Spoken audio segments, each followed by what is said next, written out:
Je n'ai pas parlé de ça depuis très longtemps. Ça m'est arrivé quand j'avais 11 ans.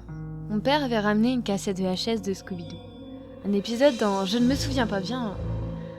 Je me souviens juste que c'était l'histoire d'une petite fille fantôme qui hantait tout un village.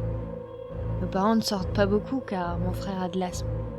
Et ils sont donc très protecteurs avec lui. Mais ce soir-là, ils avaient une espèce de fête importante où ils devaient venir. Et ils ont appelé une babysitter. Je me souviens avoir été en colère parce que j'étais assez grand pour veiller seul sur la maison, et mon frère. Mais ils ne m'écoutèrent pas. Alors ils nous ont laissés avec cette voisine, conne de 15 ans, nommée Amanda ou un truc comme ça. Je sais pas, je m'en fiche. Avant de partir, papa nous a donné la VHS, ce qui nous a mis de bonne humeur car c'était la première fois qu'on pouvait utiliser le magnétoscope seul.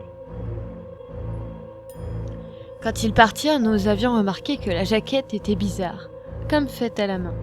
Scooby avait l'air vraiment terrifié, et la fille fantôme était vraiment flippante. Je me souviens qu'Amanda traita mon père de dingue pour avoir laissé une telle VHS pour ses mômes. J'imagine qu'ils ont pris la première cassette venue au magasin. Je me souviens que Amanda ne voulait pas voir la vidéo, mais mon frère et moi avions insisté et on a finalement lancé la cassette.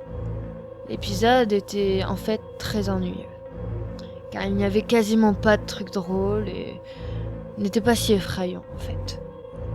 Mais je me souviens avoir été surpris que le fantôme de la jaquette n'avait rien à voir avec celle de l'épisode. Je ne me rappelle plus du résumé de l'histoire. J'imagine que c'était comme d'habitude et Amanda n'arrêtait pas de soupirer. Connerie. Toutes les 5 minutes. Puis, vers la fin, lorsque l'équipe était sur le point de démasquer le fantôme, quelque chose de bizarre arriva. Scooby et ses amis s'arrêtèrent de parler et regardèrent vers la caméra fixement, avec un air sérieux et un peu triste.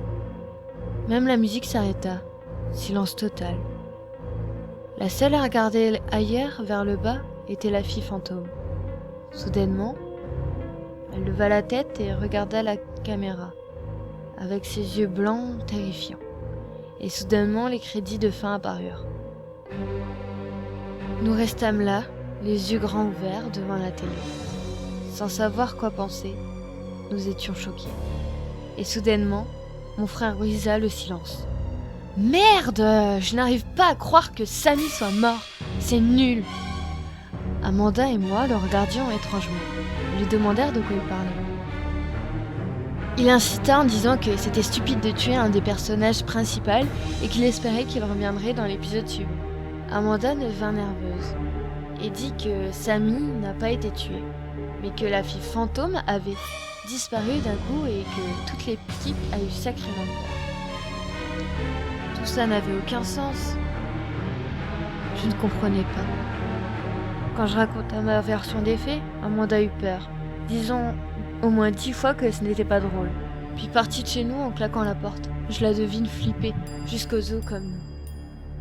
Après en avoir causé au moins une demi-heure, nous décidâmes de re-regarder l'épisode. On alluma toutes les lumières et on rembobina la VHS. Étrangement, quand on arriva au moment du démasquage, l'épisode s'arrêta directement. Ils attrapèrent la fille, pas de démasquage, pas de tuerie, pas de regard fixe, rien. Ça s'arrête là.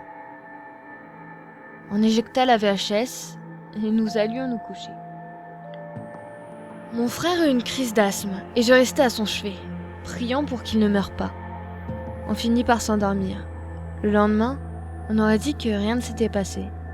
Après avoir insisté auprès de lui, il me demanda de ne plus jamais lui reparler de ça. Ça fait du bien de parler après tout ce temps.